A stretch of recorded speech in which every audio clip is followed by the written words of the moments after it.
You've seen those green and white lorries on the motorway, maybe even waved at one. But did you know the name Eddie Stobart isn't just one man, but a father and son who turned a few lorries into a full-blown British icon? From farmland routes to fan clubs and scandals, this story's got it all.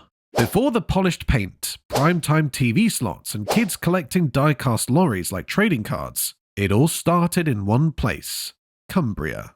More specifically, a small town called Heskett, Newmarket. That's where Eddie Stobart Senior first kicked things off in the late 1960s, not with a logistics empire in mind, but just trying to make a decent living hauling agricultural produce. He wasn't dreaming of supermarket contracts or fan clubs. He was farming and delivering local goods, basic stuff. But even then, there was something different about how he ran things. His lorries were clean, his work reliable, and that quiet attention to detail, that set the tone for what was coming next. By the early 70s, his son, Edward Stobart Jr., started getting more involved. Now, Jr. wasn't just helping out. He was watching, learning, and more importantly, dreaming a bit bigger. While most people saw hauling as just moving stuff from A to B, he saw it as an opportunity to build something recognizable, something loved. At that point, they had a few lorries, early ones that were mostly second-hand Leyland and ERF models. Nothing flashy, painted in that now famous green and white stripes, but without the branding we'd later come to know. Still, even then, you could feel a sort of personality behind them. It wasn't just about the lorry, it was about the look, the presence, the pride. It's wild to think how small it all began. One man, a few lorries, a rural route. But that foundation, the hands-on ethic, the obsession with standards, and that father-son bond, that's the DNA of the whole Stobart story. But the turning point? That came when Edward Stobart Jr. officially took the reins in the mid-1970s. He was still in his early 20s, young, sharp, and with a clear vision. Where most haulage firms focused on grit and grind, Jr. leaned into polish and presentation. He wanted his fleet to stand out, not just on the road, but in the public eye. And that's where the magic began. He made a bold call. All lorries had to be spotless, no matter what. Rain, mud, motorway grit, it didn't matter. If a Stobart lorry rolled past you, it had to look immaculate. That attention to detail extended to the drivers too. Clean uniforms, buttoned up, professional. It was all about brand, image, discipline. Then came one of the quirkiest but most beloved touches, naming every single lorry. Each one got a female name. Emily, Debbie, Emma, Jane. People started noticing. Kids would press their faces against car windows trying to spot which name would come next. It made the brand feel personal, like every lorry had its own character. And for some fans, it became a full-blown obsession. But the polish wasn't just for show. Edward Jr. knew that if you wanted to win national contracts, you had to look the part and deliver. And that they did. Major names like Tesco, Nestle, and Coca-Cola all signed on. The Stobart Group became a serious player, with the lorry stretching across motorways from Scotland to the south coast. Then came the cameras. By the early 2000s, the Stobart brand had crossed into full pop culture territory. There were documentaries, reality shows, and even a fan club with tens of thousands of members. You could buy Eddie Stobart calendars, model lorries, even bedding. Yes, actual branded bedding. It was haulage meets celebrity. And honestly, people couldn't get enough. But behind the scenes of the growing empire, the business model itself was changing.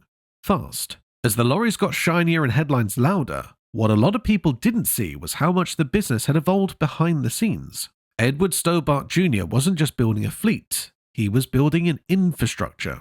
The company wasn't only about road haulage anymore. By the early 2000s, the Stobart Group had expanded into rail freight, airports, and warehousing, with a growing footprint across the UK and even parts of Europe. It was becoming a full-service logistics operation. The company's headquarters in Carlisle became its nerve centre, while depots popped up all over the map. Southampton, Widnes, even Dublin. The scale was massive. You weren't just seeing a few green lorries anymore.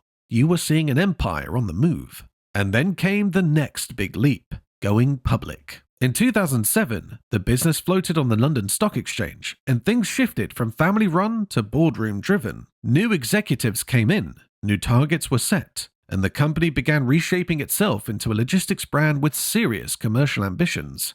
Now, here's the thing. While the name Eddie Stobart still held weight on the side of a lorry, it was no longer just a family name. It had become a corporate brand in its own right, owned by shareholders and controlled by investors. In fact, the actual Stobart family no longer held a major role after a while. But that's where things started to wobble a bit, because when you've built a business so heavily around reputation and identity, handing over the reins doesn't always go smoothly. The thing is, once you become a household name, the pressure to keep up the image, it gets pretty intense. And behind the pristine lorries and polished branding, things weren't always smooth sailing. After Edward Jr. stepped away in the early 2010s, the company saw a wave of management changes. The original Stobart family influence had all but faded, and now it was the suits in the boardroom making the big calls. Investors were pushing for bigger margins, and the company found itself chasing growth in directions that felt, well, a bit off course. One of the most controversial moments? The sale of the Eddie Stobart brand name in 2014. Yep, you heard that right. The name, the image, the things fans loved the most. It was sold off. The rights to use the Eddie Stobart name were now owned by a separate company entirely. It was like selling the soul of the business, but keeping the body running. Financially, things started getting shaky. There were profit warnings, accounting issues, and a lot of public confusion about who owned what. The business was restructured several times, rebranded, renamed. At one point, it even shifted under the umbrella of the Logistics Development Group plc. And with all of that change came a shift in public perception. To many, it felt like the magic was fading. The lorries were still there, green, white, and named, but the story behind them had started to blur. Fans noticed. Drivers noticed. The identity that had once felt so personal was beginning to feel a bit corporate, a bit hollow. Still, for all of the boardroom drama, the love from the public never fully disappeared. If anything, it just morphed into something a bit more nostalgic, a longing for what Stobart used to be. And that nostalgia? It's still alive today, especially in the wildest part of all of this, because no matter what happened behind the scenes, the fans never left. If you've ever sat on the M6 and caught yourself staring at a passing Stobart lorry just to see what it's called, congrats, you're officially part of the phenomenon. It's called lorry spotting, and for a while, it was a full-blown national pastime. Parents would take their kids on road trips just to tick off names. Grown adults kept detailed notebooks. Some fans logged hundreds of names, from the originals like Emma Jane to the more obscure ones tucked away on regional routes. There was even a Stobart fan club at its peak, with over 25,000 members. That's not a mistake. 25,000 people spotting lorries for fun. And then came the TV shows. In 2010, Eddie Stobart Trucks and Trailers hit Channel 5 and pulled in millions of viewers. It followed the daily lives of drivers, the chaos of logistics, and, let's be honest, the oddly satisfying sight of lorries being washed, loaded, and sent out like clockwork. It gave the public a rare inside look at how this slick operation actually ran. Kids got toy versions of their favorite Stobart lorries. Model collectors went wild. It wasn't just branding, it was a lifestyle. And that's the strange beauty of it all. Somehow, a haulage company became something more. Something you didn't just see, you felt it. Whether you were 8 or 80, there was something weirdly exciting about spotting a lorry named Chloe Jane or Sophie Grace and ticking it off your list. But while fans stayed loyal, the business itself kept shifting gears. And what it looks like today might surprise you. These days, if you spot a green and white lorry on the motorway, it'll still say Eddie Stobart on the side. But behind the curtain, it's a very different operation.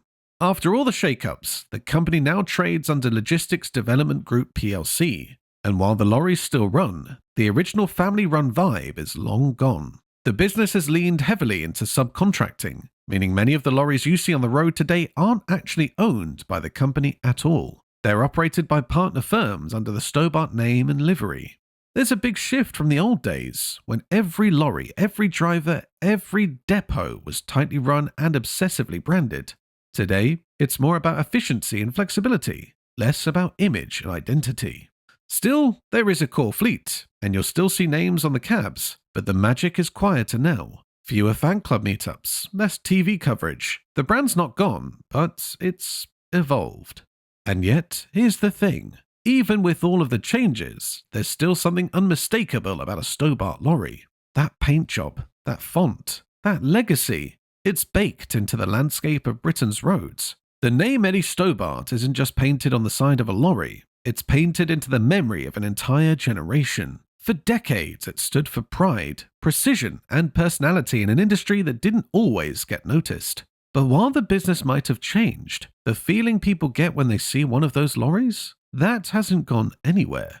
It's more than just haulage. It's a part of British heritage and culture. Whether you grew up spotting names on family road trips, drove one yourself, or just admired the polish from afar, the legacy still rumbles on. And maybe that's what makes it bittersweet. The Eddie Stobart story began with Eddie Stobart Senior in the late 1960s, a modest farming haulier with a single truck and a big vision. His son, Edward, would later take that small operation and build it into a logistics icon recognized across the UK. Sadly, Edward passed away in 2011 at just 56, and more recently, in 2024, Edward Senior also passed, quietly marking the end of an era for a name that had become part of everyday British life. So here's the question. Is the legend still alive? Or are we just chasing memories of something that once was? Let us know down in the comments. What's your favourite Stobart lorry name? Ever worked for the company? Got a memory tied to that green and white blur flying past your window? We'd love to hear your story.